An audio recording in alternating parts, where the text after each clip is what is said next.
There's no key to success, but the key to failure is trying to please everyone. So just do you. I always try and put myself in situations, like I've always tried to make records that I want to listen to. Like people always say, do you make music for your fan base? And I go, no. Like if I made music for my fan base, like I wouldn't be happy. I'd be making music to appease someone else. The reason I create music and play music is essentially to make myself happy. I feel like that's why anyone creates. You might never be the best at something, but you can always work harder than someone who is the best. I came into an industry where I am not the most talented person in my industry, but I know I can outwork everyone because that's the one thing I can do. I just think being yourself is so powerful. And I feel like a beautiful person, but without just sounding weird about it, but because of it, I have now a confidence in myself. Because of being myself, all of these great things have happened. So now I can walk into an award show dressed however I want and be super confident about it because it's like I've done what I set out to achieve without compromising. You're allowed to be artistic and don't let anyone dim your light. Like you should always shine as bright as that. But it's about instilling confidence in people. And I think me having success, I can say to her, look, I was really weird and I've managed to have success. So if you just carry on doing you, you're going to have the same thing. If you fail, you've not lost anything. And if you achieve and make it good, the possibilities are endless. Everything leads up to a point and there's steps that you have to take basically, and just remind yourself of the steps. Should I do this? Should I not do this? I'm just going to experience it. Of course I'm insecure. Everyone I know is insecure. I think successful people are overly insecure because you have people kind of poking holes in you the whole time. I think because most men that I know are insecure, but for fear of being called a precious little snowflake would never say anything. And my dad always said to me, like, if you don't need to get a degree to do a job, then go out and experience it. Like, you know, if you want to be a doctor, go and get your grades and stuff, but if you want to be a musician, your education is going to come from doing shows, writing songs, practicing, meeting people, networking. So just start off as early as possible and do that. Theory about the 10,000 hours theory.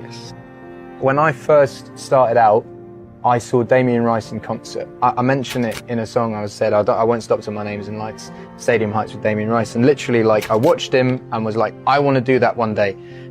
And wrote a million songs, did a million gigs, ended up kind of doing a similar thing. But it literally came from writing a song a day or 2 songs a day or 5 songs a day and just getting all these songs out of me, doing a million gigs, sometimes 3 gigs a day. We did 6 gigs a day one year at Glastonbury. But I think you view it as a dirty tap. When you switch a dirty tap on, it's going to flow shit water out for a substantial amount of time, and then clean water is going to start flowing, and now and then you'll get a bit of shit, but as long as it gets out of you, it's fine. So with songs, you're going to write shit songs at the beginning. My songs were terrible. My raps were terrible. Like, I've listened to it the other day, it's awful. But I got it out of me, and the more and more you write, the more and more you experience, and then you start flowing clean water, and songs start getting better and better and better, and when you're on a good streak, you're writing good songs, now and then you're going to write a shit song, and that song is out of you and you can move on. And it's the same with gigs. Like, you will always play bad gigs at the beginning. That's what you need to do, and then the more gigs you do, the better you'll get. Now and then you'll have a shit gig, but that's all right because you've got it out of you and you've experienced it. So I just say the more and more you can do, you put in your 10,000 hours, write as many songs as possible, gig as much as possible, always be nice to people, because that is how the music industry works now. It doesn't work on who's the best, it works on who's got the best music and who's the nicest. The key is not to be swept up. I'm an artist, but I'm still a human being. I'm not a pop star. You know, I'm still a normal guy that grew up in the countryside, and as all my friends are still the same. I drive a Mini Cooper, I shop in the same supermarket. I feel like the moment you lose that, you start losing your audience, because people can't relate to you. So you just have to be human. When people say artists are born with talent, you're not. You have to really learn and really practice. I've always had an ethos of just working harder than anyone else that I admire and respect, and trying to portray and be nice. My dad always told me, choose someone you admire and work harder than and be nicer than them.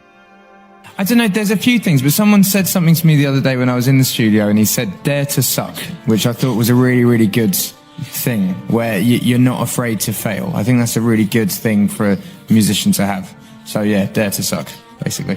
I want to stress the point that it's not, stuttering is not is not a thing you have to be worried about at all. And even if you have quirks and weirdness, you shouldn't be worried about that. The people that I went to school with were the most normal and were the coolest when we grew up. Like I was telling Emily earlier that one of the cool kids from school now does my plumbing. So that's a fact. That's a fact. So my thing that I wanted to stress most tonight is not necessarily to shed light on stuttering or make it a thing. Is to just stress to kids in general is to just be yourself, because there's no one in the world that can be a better you than you. And if you try to be the cool kid from class, you'll end up being very boring and doing plumbing for someone. And it's just be yourself, embrace your quirks. Being weird is a wonderful thing. My goals and dreams, I've said this a million times, my goals and dreams are always to play Shepherd's Bush Empire and have a gold album. And with the week the album came out, we played Shepherd's Bush Empire and the album went gold. And then from there, it's just kind of gone.